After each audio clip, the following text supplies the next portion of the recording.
Investigating Children's Irony Comprehension, the podcast. Hello and welcome. My name is Alena and today I'm here with Jinja. Hi. In this episode, we will be talking about when children start to understand irony and why it's a skill they acquire rather late. Why do children struggle with irony? Think about this. You say, wow, you're such a great helper. After your child spills juice all over the floor, do they laugh and catch your meaning? Or do they take you literally? Right. Irony is one of the trickiest parts of language for kids to grasp. According to a small survey with 38 participants that we have conducted with our seminar, people generally think that children start understanding irony at an average age of 8.4 years, but there's quite a bit of variation. Some believe it can happen as early as 3 years old, while others think it might not happen until 14 years old. It seems everyone has a slightly different perspective on when this ability develops. But why? What makes irony so complex and why is studying it such a puzzle for researchers? Today we are diving into this fascinating puzzle of language development, exploring why irony is so challenging for children and what research tells us about how and when they finally understand it.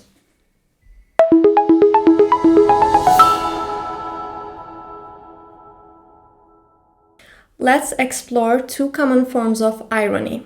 Ironic criticism and ironic compliment. Stories can help make this clearer.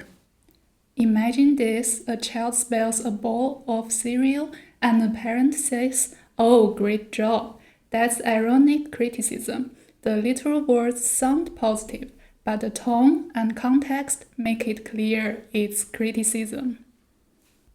And for ironic compliment, let's say after child successfully adds the floor and acts without making any mistakes, mom smiles and says, "You are a real bungler."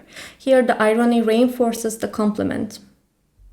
These examples highlight how context, tone, and intent work together in irony. Recognizing this mix takes years of practice.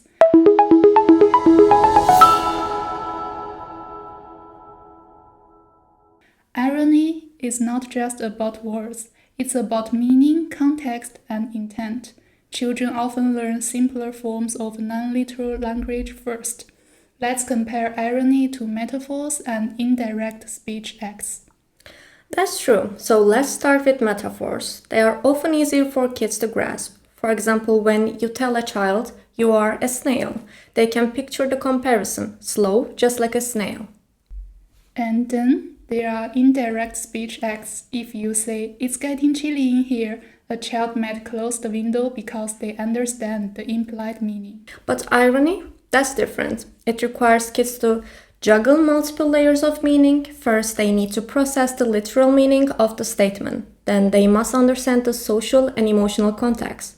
Finally, they need to grasp the speaker's intent. Are they joking, teasing, or being critical? True. This interplay of skills make irony one of the last milestones in language development. While metaphors might click by age 3 to 4, irony often emerges between the ages of 6 and 7, depending on the complexity. But why does irony comprehension take so long? Research suggests that children need to acquire multiple layers of understanding, including cognitive and social skills. So here's where it gets interesting. Irony isn't just one skill, it's like a puzzle made up of different components. These include recognizing the speaker's belief, emotion, meaning, attitude, and intent, as well as understanding whether the statement is meant to be funny or teasing. Let's start with ironic criticism. For example, imagine a messy apartment, and someone says, "Wow, we are so clean." To fully understand this, a child first needs to recognize the speaker's belief, knowing they don't generally think the apartment is clean. Some studies show an initial understanding of this by ages 5 to 6, but full comprehension often isn't achieved until 7 or 9. Right, then there is the emotional layer. Was the speaker frustrated or playful? Research indicates that even toddlers as young as 3 might detect emotional cues in ironic speech, but consistent understanding doesn't solidify until age 6 or 7. And don't forget the speaker meaning. Decoding that the words "so clean" actually means "so dirty." Interestingly, this is one of the trickiest components. Children may still struggle to fully grasp speaker meaning even at ages 8 to 9. What about ironic compliments? These are the flip side of ironic criticism. For example, after passing an exam easily, someone might say, "Well, that was a disaster." The challenge here is to recognize the positive intention behind the negative words. Some children may pick up on speakers' attitude at 5 or 6, but understanding their belief that they don't really think that the exam was a disaster may not develop until they are 9 or 10. And here's where it gets complicated. Well, we can pinpoint some milestones like understanding speaker attitude or belief. There is no single age when children fully understand irony comprehension. It's a gradual process that depends on how researchers define irony, the methods they use, and even how often children are exposed to irony in their daily lives. For example, some studies use broad definitions of irony that include hyperbole, something kids might grasp by age 3 or 4, but stricter definitions based on theories like echo or pretense suggest irony comprehension doesn't begin until around age 5 or 6. That's right. It's also about context. Children need to detect the mismatch between what's said and what's happening, recognize the dismissive attitude behind the words, and figure out why irony was used instead of a straightforward comment. So while we don't have a single clear-cut answer, yes, the consensus is that irony comprehension emerges in pieces, starting as early as 5, but often not fully developed until the preteen years.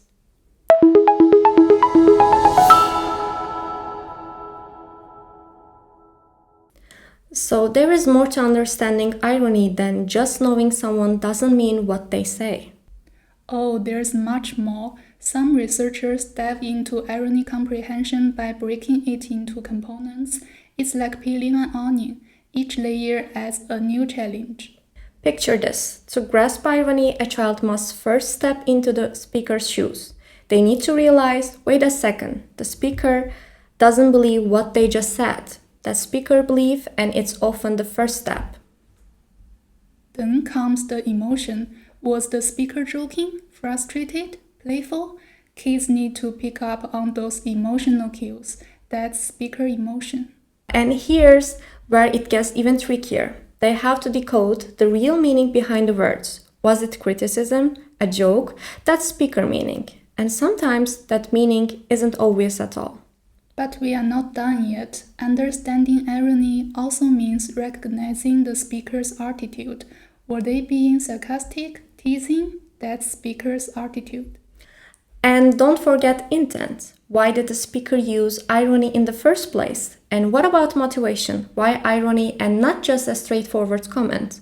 Detecting the speaker's intent means realizing that the speaker is not trying to hide their true belief, in which case they would be trying to lie, but that they want the listener to recognize their true belief and thus the irony of the utterance. Exactly. And then there are the fun aspects. Was the statement meant to be fun, or was it teasing in a playful way? These final dimensions, funniness and the teasing dimension, are what bring it all together. It's like assembling a puzzle, where every piece needs to fit perfectly for the full picture of irony to emerge. No wonder it takes kids years to master it.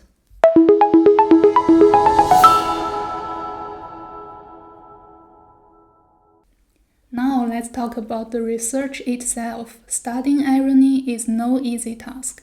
Researchers face challenges in defining and measuring irony comprehension.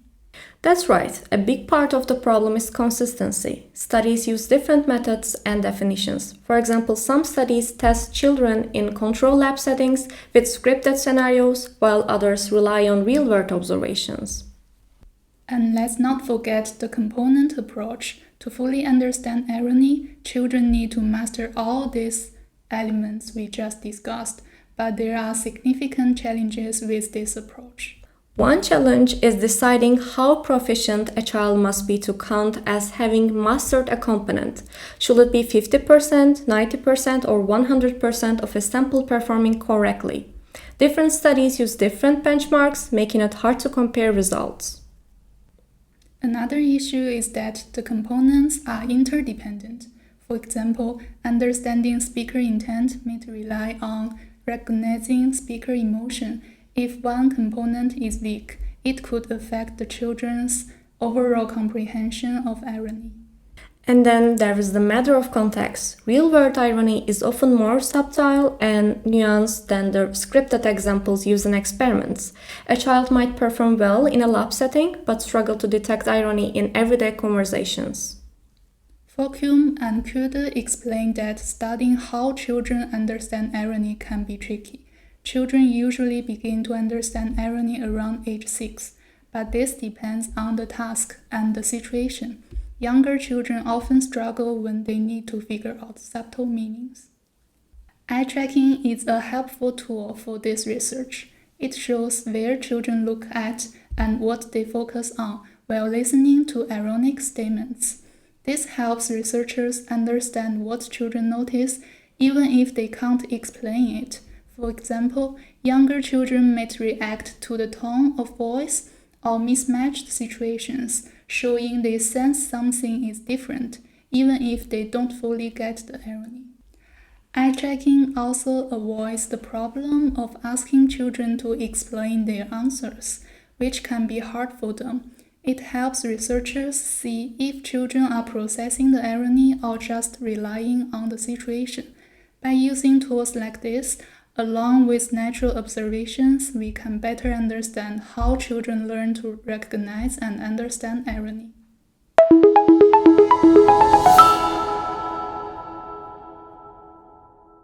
So, why is irony such a challenge for kids? It's not just about understanding words, but about piecing together layers of meaning, emotion, and intent. While children grasp metaphors and implied meanings earlier, irony demands a level of social and cognitive sophistication that takes years to develop. There is no clear-cut age for when children fully understand irony, as research results vary depending on definitions and methods. Generally, early signs of comprehension appear around ages 5 to 6. A full understanding of complex irony often emerges around 9 to 10, though it depends on exposure and individual differences. Next time a child misses the irony in your joke, remember, it's not just about growing up, it's about mastering one of the most intricate aspects of language, and that's no small feat. Thanks for listening. We hope you enjoyed this episode, and stay tuned for our next episode where we explore further for children's irony comprehension can be investigated. Investigating Children's Irony Comprehension, the podcast.